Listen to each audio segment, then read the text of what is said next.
తిరుమలలో శ్రీ వెంకటేశ్వర స్వామి వారి దర్శనం విజయవంతంగా పూర్తయింది.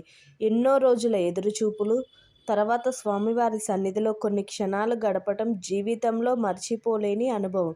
దర్శన సమయంలో గోవిందనామస్మరణ, ఆలయంలో వాతావరణం మనసుకు అపారమైన శాంతినిచ్చాయి.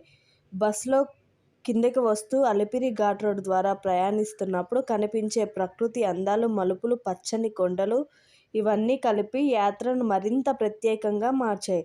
శ్రీ వెంకటేశ్వర స్వామి దేవస్థానం అనంతరం ఆనందం, కన్నీళ్లు, భక్తి భావం మాటల్లో చెప్పలేనిది.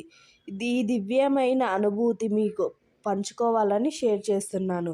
కానీ తిరుపతి వెళ్ళినప్పుడు దర్శనంలో ఉన్నంత సేపు ఇంకెప్పుడైపోతుంది అని అనుకుంటుంది. ఆ కష్టమంతా దేవుణ్ణి చూసిన తర్వాత ఏముండదు. చాలా మనసుకు ఆనందం అనిపిస్తుంది. నా జీవితంలో నేను మొట్టమొదటిసారి తిరుపతి వెళ్ళినప్పుడు చాలా ఆనందం అనిపించింది. నేనైతే మర్చిపోలేని దేవుణ్ణి దగ్గర నుంచి చూసేసాను. ఇప్పటికి కూడా నా కళ్ళల్లో గూస్ బంప్స్ వస్తూ ఉంటాయి అప్పుడప్పుడు. వెంకటేశ్వర స్వామిని చూడంగానే అదే నేను ఆ రోజు చూసిన దర్శనం మళ్ళీ నాకు గుర్తొస్తూ ఉంటుంది. చాలా మనసుకి ఆనందం అనిపించింది. మీరు ఎప్పుడైనా తిరుపతి వెళ్ళారా? అయితే ఎన్నిసార్లు వెళ్ళారు? లైక్ చేయండి, షేర్ చేయండి, సబ్స్క్రైబ్ చేయండి మై ఛానల్. కొంచెం సపోర్ట్ చేయండి ఫ్రెండ్స్.